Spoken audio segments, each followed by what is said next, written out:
Hi friends, welcome back to princess kitchen. ఈరోజు మన special వీడియోలో peri peri French fries recipe మీతో share చేసుకోబోతున్నాను ఫ్రెండ్స్.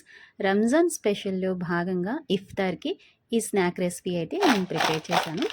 ఇంట్లోనే చాలా తక్కువ టైంలో క్రిస్పీగా మనకి బయట ఎలాగైతే ఫ్రైస్ అనేవి అవైలబుల్ ఉండడం జరుగుతుందో అదే ప్రాసెస్లో టేస్టీగా క్రిస్పీగా ఆయిల్ అనేది చాలా తక్కువగా యూజ్ చేసేసుకొని మనం ఈ రెసిపీని ప్రిపేర్ చేసుకున్నాము. సో లేట్ చేయకుండా ఈ స్నాక్ రెసిపీ ప్రాసెస్ చూసేసుకుందామా? చాలు. ముందుగా ఆలుగడ్డని పొడుగ్గా పెద్ద సైజులో ఉండే ఆలుగడ్డని తీసేసుకొని పీల్ ఆఫ్ చేసుకొని పెట్టుకోవాలి. పీల్ ఆఫ్ చేసిన తర్వాత వీటిని వాష్ చేయండి. ఇలా నేను వీడియోలో చూపిస్తున్న విధంగా పొడుగ్గా కట్ చేసి పెట్టుకోండి. ఎన్ని పార్ట్స్ అయితే వస్తాయో అన్ని పార్ట్స్ అనేవి మనం తీసేసుకుందాం. ఇక్కడ నేను 4 పార్ట్స్గా కట్ చేయడం జరిగింది. తర్వాత మనకి ఫ్రైస్ అనేది అందరికీ తెలుసు కదా ఏ షేప్లో ఉంటుంది అనేసి. సో దాన్ని అలా కట్ చేసేసుకోవాలి వీడియోలో చూపిస్తున్న విధంగా. బిగినర్స్ కూడా దీన్ని చాలా ఈజీగా ప్రిపేర్ చేసేస్తారు. ఇలా కట్ చేసేసుకున్న తర్వాత మళ్ళీ ఇంకొంచెం పెద్ద సైజులో మీకు అనిపించినట్లయితే మధ్యకి కట్ చేయండి. నేను వీడియోలో చూపిస్తున్న విధంగా నాకు కొంచెం పెద్ద సైజులో అనిపించాయి, అందుకనేసి నేను మళ్ళీ మధ్యలో కట్ చేయడం జరుగుతుంది. ఇలాగా ఏదైతే మనం ఒక పెద్ద సైజు ఆలుగడ్డని తీసేసుకున్నామో వాటి మొత్తాన్ని కూడా ఫ్రైస్ లాగా కట్ చేసి పెట్టేసుకున్నాము.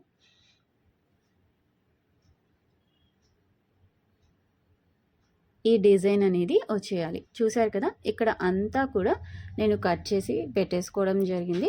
దాని తర్వాత ఒక గిన్నెలో వాటర్ తీసేసుకొని రుచికి సరిపడా ఉప్పు యాడ్ చేశాను ఇందులో. తర్వాత మనం ఏదైతే కట్ చేసి పెట్టేసుకున్నామో ఫ్రైస్ అవన్నీ కూడా ఈ వాటర్లో వేసేసుకుందాం. ఉప్పు నీటిలో ఈ ఫ్రైస్ అనేవి మనం ఒక హాఫ్ అన్ అవర్ వరకు నానబెట్టేద్దాం. ఇలా ఉప్పు నీటిలో నానడం వల్ల ఆలుగడ్డ అనేది స్ట్రాంగ్గా ఉండడం జరుగుతుంది. అండ్ ఆయిల్లో మనము ఫ్రై చేసినప్పుడు అదంతా కూడా క్రిస్పీగా రెడీ అవుతుంది. ఆలుగడ్డ క్రిస్పీగా రెడీ అవ్వాలంటే మెయిన్ పాయింట్ ఇదే ఫ్రెండ్స్. ఇలా హాఫ్ అన్ అవర్ తర్వాత నేను ఫ్రైకి పెట్టేసుకున్నాను. మీడియం ఫ్లేమ్లో ఆయిల్ని హీట్ చేసేసుకున్నాను. ఆయిల్ కూడా చాలా తక్కువ ఆయిల్ తీసేసుకున్నాము.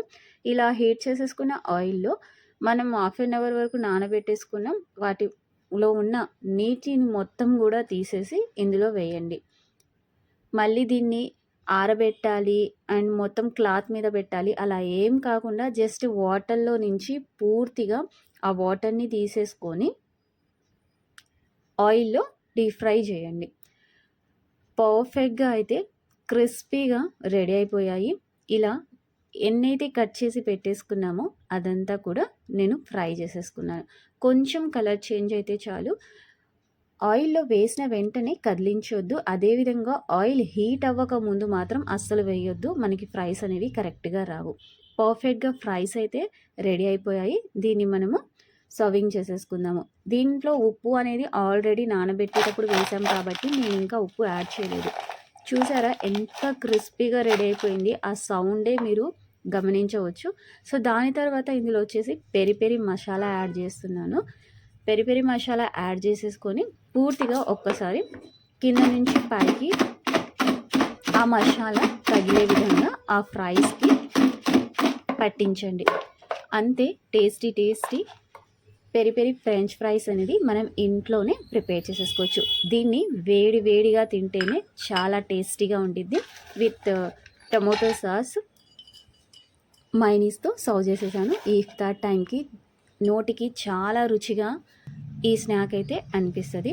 సో మీరు ఇంట్లో తప్పకుండా ట్రై చేయండి. మీకు ఎలా అనిపించిందో కామెంట్ సెక్షన్లో నాతో షేర్ చేయండి ఫ్రెండ్స్. అదేవిధంగా ఈ రెసిపీకి ఒక చిన్న లైక్ ఇవ్వండి. మీ లైక్ అనేది నా నెక్స్ట్ వీడియోకి మోటివేషన్.